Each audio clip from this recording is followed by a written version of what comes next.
Happy Abysmus. It is Thursday. Cody and I are heading to work. Oh, by the way, that was Canned Heat. Very good 60s blues band. Actually played at Woodstock. Ask your parents or some of your grandparents. Good band.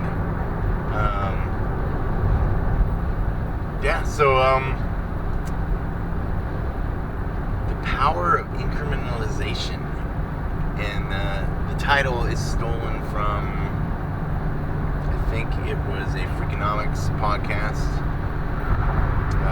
I've decided not to listen to it, and in turn, in giving you my own power of incrementalization, subtitled "The Power of Little Steps and Little Breaths." Okay, go. There's a saying that we have at Indoc, and it's, how do you eat the elephant?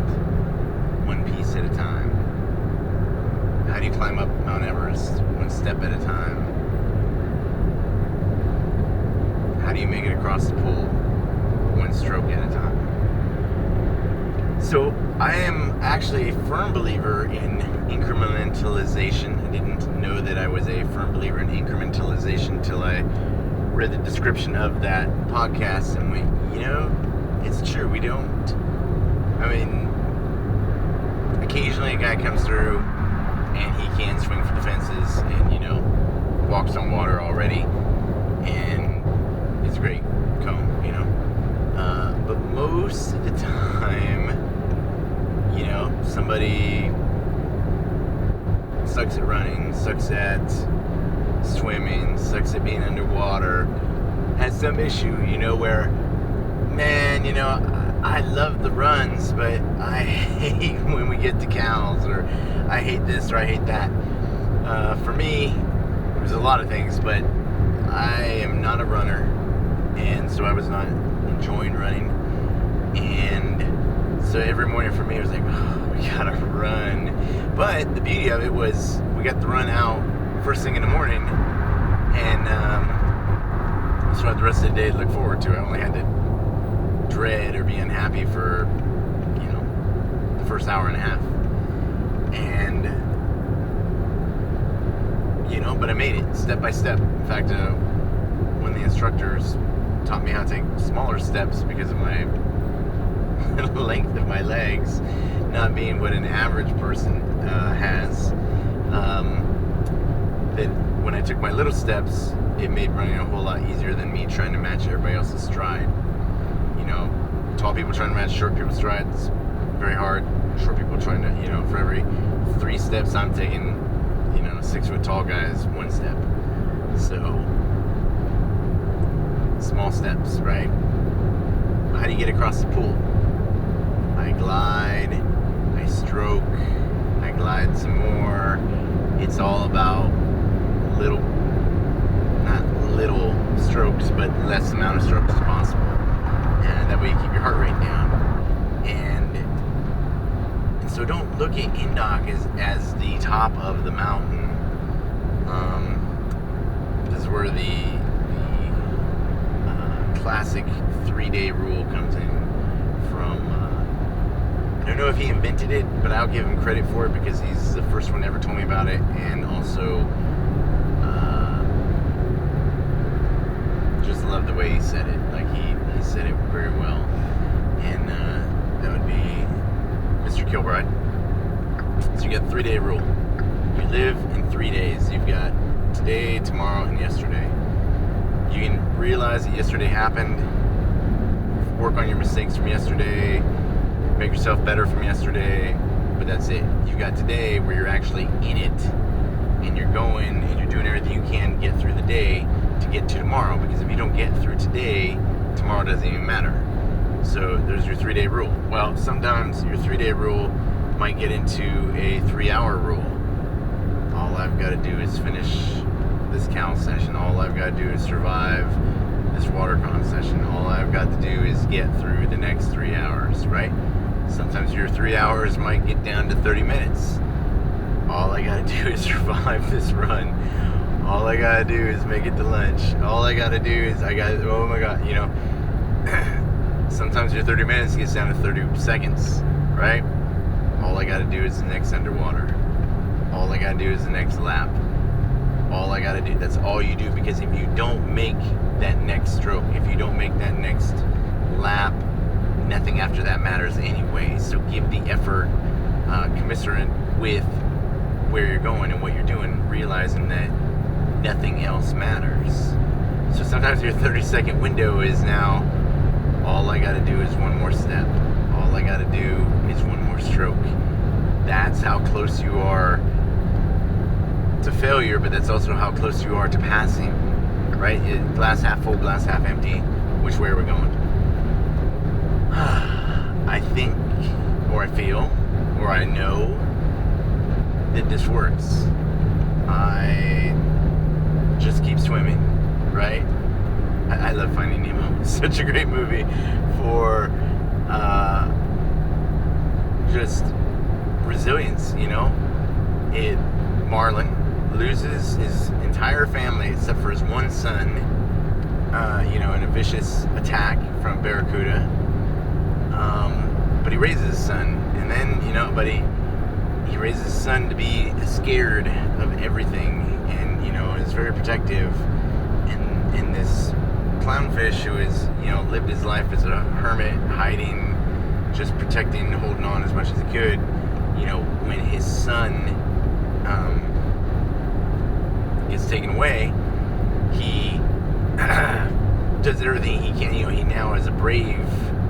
He always probably had it in him, he just didn't know, and by the end of the movie, his bravery is tempered, or his fear is tempered by his bravery, and he's able to realize, family is important, and it's all about, doing what you gotta do, and doing what you gotta do is small steps.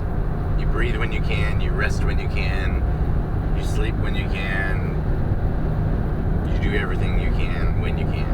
And if you can't do it, then it's not the right time. But you gotta keep going. And so don't look at Indoc as Mount Everest and it's insurmountable. Take it week by week, day by day, hour by hour, minute by minute, whatever you gotta take it in as to get through, because nothing else matters, right? Whether it's a degree or a marathon or whatever indoctrination course, pararescue combat control, ranger school, special forces, recon, dive school, fire academy, whatever it is that you're doing, give it everything you got to it, make it happen. On that note, there was a interesting conversation I had yesterday. It was actually a really cool conversation, and the young cone said to me that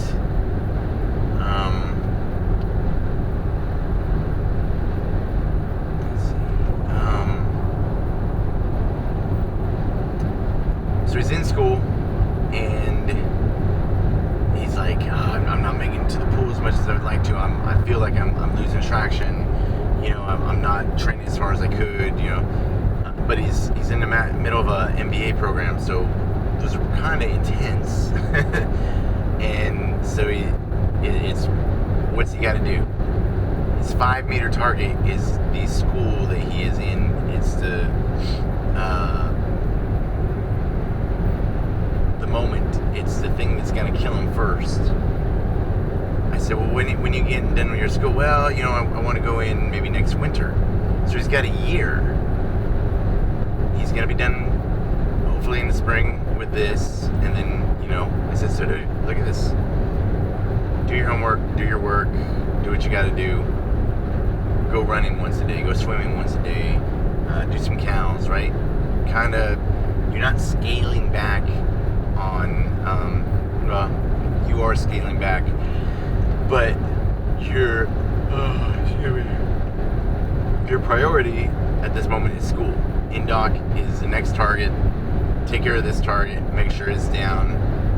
Double tap it. 2 to the throat. 1 to the balls. Right? That's our new style.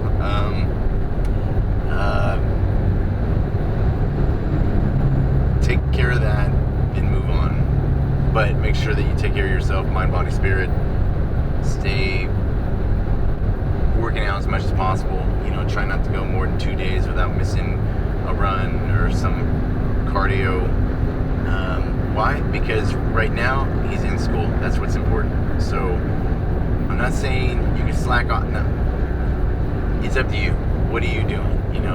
It's not slacking off. It's I'm taking care of school. I'm taking care of work. If you've got a light load and you're like, you know what, it's not that bad. Keep training. Keep doing what you got to do. But don't worry so much. Right? Be concerned, but being prepared for your concern doesn't mitigate it completely. I mean, sometimes it might. I don't know. It depends on, we're skydiving over live sharks, Okay, how do we mitigate that? All right, don't let me in the water. All right, we're good. And not just be dead sharks. You do what you got to do, So don't worry so much. Take care of business, and by taking care of business, everything will fall into place. Why? Because you are looking at all avenues. You're learning from your mistakes. You're getting better. You're getting stronger every day. Boom. So, yes, the power of little steps and little breaths. Incrementalization. Like that. And by the end of it, I can even say it right. Because, right, words. Incrementalization, right? Break it up. It's just like being back in the 3rd grade. ABCs. And there's another reason for small steps. Crawl, walk, run. You do every single thing methodical, in order. Ta-da. Thesis proved. Alright, Dirty Cones, thanks for listening. Hope you guys are well. Thanks for sending me questions. I know a lot of the time I used to answer the questions individually to the people when I would email them back, or I'm just like, they would apologize. I'm very sorry, sir, for the book that I just wrote you. And I read it, I'm like, here's my phone number, just call me. Because there's some good books out there. I've read a few, and I'm proud of all you guys, and so just keep working hard, and let me know how it's going and how I can help you. That's why I'm here. So have a good one. Train hard. Hooyah.